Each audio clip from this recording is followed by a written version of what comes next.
tudo bem com você? Seja bem-vindo e bem-vinda ao canal Vocacionados. Eu sou Marcel Farias e é um prazer ter você aqui para juntos estudarmos a Palavra de Deus. E então, você está preparado para seguirmos juntos estudando sobre profecias esta semana, em especial das 2.300 tardes e manhãs? Eu espero que sim. Não se assuste, não é para ter medo, é para confiar em Deus e, na dúvida, buscar a orientação do Deus Espírito Santo e ler em sua palavra o que ele tem para falar sobre você a respeito desta profecia. Eu quero te chamar a atenção agora para um assunto muito especial. Eu sei que muitos me acompanham pela web rádio Ecoar, e você aqui no canal do YouTube sempre me ouve falar sobre a web rádio Ecoar. Só que a web rádio Ecoar é um projeto voluntário, assim como é o nosso canal Vocacionados. E quem está à frente deste projeto da web rádio Ecoar é o Manuel de Jesus. Ele está lá em Curitiba, juntamente com a sua esposa Débora. Ele é deficiente visual, ama comunicação, por isso que ele mantém o projeto da web rádio Ecoar ainda de pé. Só que o Brasil está em crise, nós estamos entrando num momento terrível da nossa economia e as contas não estão fechando, não só para o Manuel, mas para muitos aqui no Brasil. E ele está aproveitando, fazendo uma promoção para angariar fundos para a manutenção deste projeto que é a web rádio Ecoar. E ele vai sortear uma Alexa. E para você que não sabe o que é uma Alexa, é um dispositivo que você consegue automatizar alguns dispositivos da sua casa e você pode programar ela para conversar com você. Você diz: Alexa, toca tal música. Alexa, eu quero ouvir uma mensagem de paz. Eu quero ouvir uma mensagem sobre Jesus. Eu quero ouvir a web rádio Ecoar. Eu quero acessar o canal Vocacionados. E ela faz isso automaticamente para você. Isso é muito interessante, é um dispositivo bacana. E como é que você vai fazer, ou como você vai participar desta promoção? Você vai contribuir com uma doação de R$20 para um Pix. Você pode usar uma chave Pix, que eu vou deixar aqui na descrição, mas se você quiser pode anotar aí, é o 12-9812-46859. Essa é a chave Pix. Também há uma conta no Banco Santander, 0093, conta corrente 01090902-9. Não se preocupe, todos estes dados estarão aqui na descrição do vídeo e vai aparecer para você em algum momento aqui no vídeo. Você faz esta contribuição de R$20 e você vai receber no canhoto ali esse Pix no Renato, é o nome do favorecido, Renato Fernandes Rocha Couto. Também vou deixar aqui na descrição do vídeo.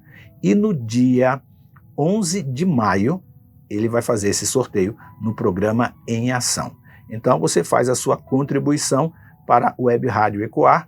Você pode, além dos R$20, se seu coração for tocado com mais um valor, fique à vontade.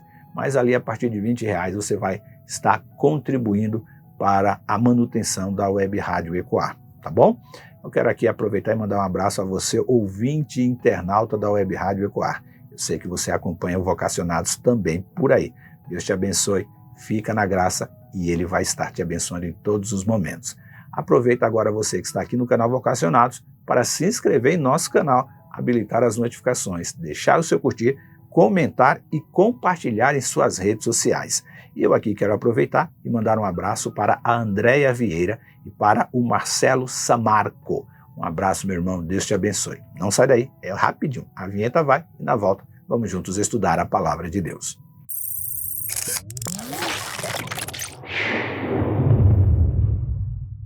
Está na Bíblia, e ele me disse, até 2.300 tardes e manhãs, depois o santuário será purificado.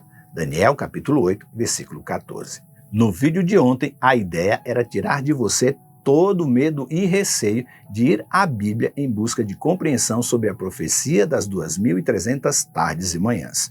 Isso porque muitos acreditam que não estão preparados para entender a revelação de Deus para o profeta Daniel, ou porque até mesmo este é um assunto muito difícil. E eu posso confessar a você, às vezes é difícil mesmo.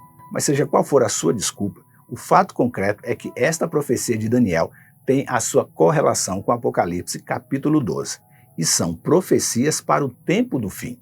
E eu e você estamos vivendo justamente neste período da história do mundo. O que significa que é preciso entender esta profecia para que eu e você não sejamos enganados. Certa vez, Jesus esteve ali no templo, diante de uma grande multidão e dos seus discípulos. Ele fez duras repreensões aos escribas, fariseus e a toda a casta religiosa que oprimiam o povo ali em Jerusalém com seus falsos ensinamentos, chegando a chamá-los de hipócritas. Nessa sua repreensão, ele afirmou que uma grande aflição os aguardava como resultado de suas práticas pecaminosas. Quando então Jesus sai do templo e os seus discípulos começam a apontar para as construções do templo, e eles estavam indo ali para o Monte da Oliveira. Quando eles chegam ali, os seus discípulos, cheios de curiosidade sobre todos os acontecimentos que eles tinham presenciados e que Jesus afirmava que iria acontecer, inclusive a destruição do templo, eles fizeram a seguinte pergunta a Jesus: diga-nos, Senhor, quando estas coisas vão acontecer e qual sinal haverá da sua vinda no fim dos tempos? Isso está lá em Mateus 24, versículo 3. Você lembra qual foi a resposta de Jesus nessa situação? Toda essa história está registrada por Mateus nos capítulos 23 e 24 do seu livro. E no capítulo 24, mas é no capítulo 24 que Jesus dá a seguinte resposta para os seus discípulos: tenham cuidado para que ninguém os engane. Mateus 24, versículo 4. Será que Jesus não sabia que os discípulos realmente queriam saber? Porque essa não foi a pergunta. É claro que ele sabia, pois ele é Deus e não há nada que ele não saiba. O problema dos discípulos era muito mais profundo do que a ansiedade de saber sobre os acontecimentos futuros. E o profeta Oséias já tinha apontado para este problema séculos antes.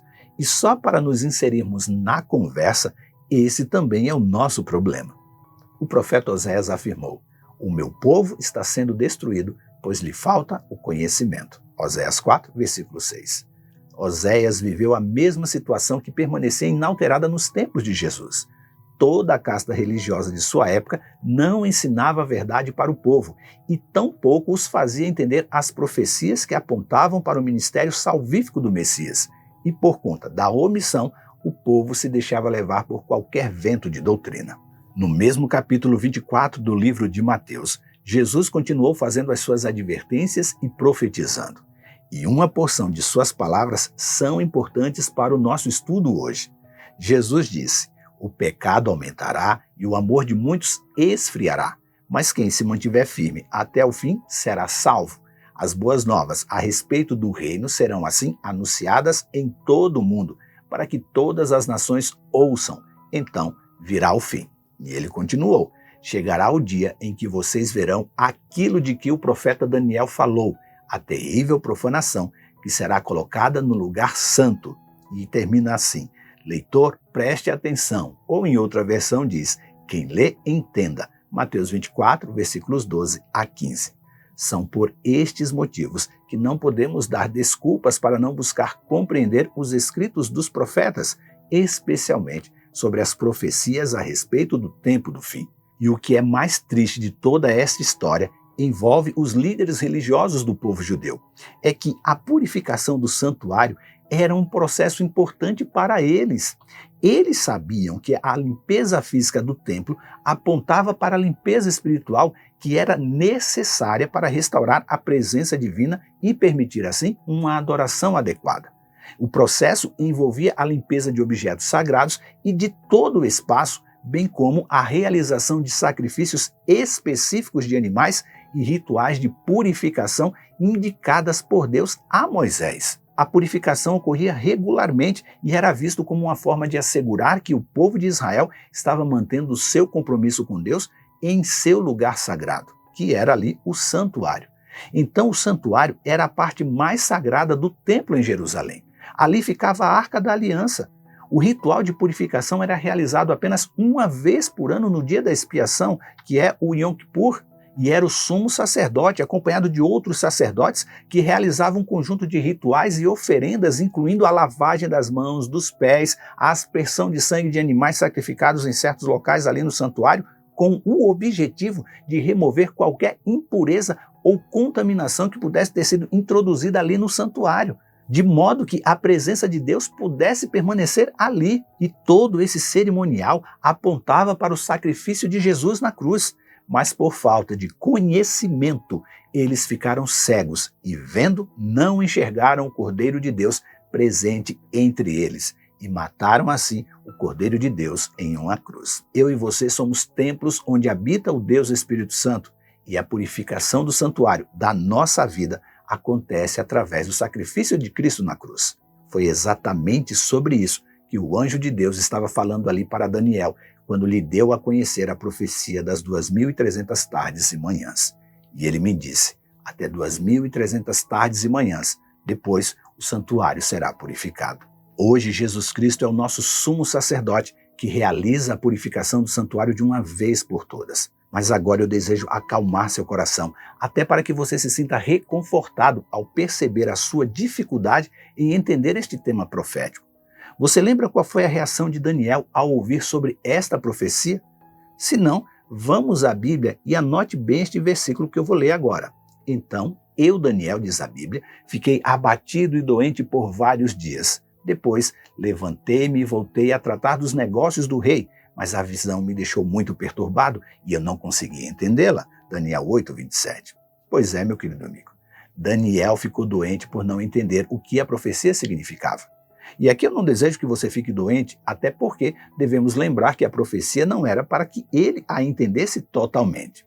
Mas pensar que quem ficou doente foi o mesmo homem que na juventude foi considerado pelo rei Nabucodonosor, juntamente com seus 3 amigos, 10 vezes mais sábios que todos os demais sábios do seu reino, nos serve como um afago se ainda tivermos dúvidas sobre este tema, que é essa sua profecia. Mas não é para usar isso como desculpa, até porque, quando Deus percebeu a angústia de Daniel, ele tratou logo de lhe enviar uma ajuda celestial. Mas antes, Daniel precisou fazer a sua parte. O relato bíblico diz que ele buscou a Deus em oração para entender a profecia. E é exatamente isso que devemos fazer quando não compreendemos uma porção da Bíblia. Depois leia no capítulo 9 de Daniel como foi que Deus agiu depois que ele orou e repita o mesmo passo se for necessário, até que a luz do céu venha dissipar as suas dúvidas. E não importa o quanto você se sinta incapaz de compreender as mensagens que Deus deixou na Bíblia para você. A verdade é que se você usar de sinceridade com ele, expondo as suas dificuldades diante do texto bíblico, Deus não medirá esforços para que você alcance a plenitude do conhecimento do seu amor por você. Deus se revelou ao seu povo de diversas maneiras ao longo da história. Ele se revelou por teofanias, por sonhos, visões, através das profecias da sua natureza e por meio de Jesus Cristo. E hoje, temos as informações de todos estes meios através da sua palavra revelada ao homem, a Bíblia. Por isso, não use de desculpas que te impeçam de entender o maravilhoso amor de Deus por você. Tudo o que foi preciso revelar ao homem sobre o grande amor de Deus está em sua palavra. Se permita entrar em contato com este amor hoje, lendo a sua Bíblia. Pense nisso, leia a sua Bíblia e que Deus nos abençoe. Este conteúdo também está na Web Rádio Ecoar. Aproveita agora, se inscreve em nosso canal, habilita as notificações, deixa o seu curtir, comente e compartilhe em suas redes sociais. E lembre-se, você é participante da vocação celestial para ir ao mundo, pregando o Evangelho da salvação a toda criatura. Que Deus te abençoe e até amanhã.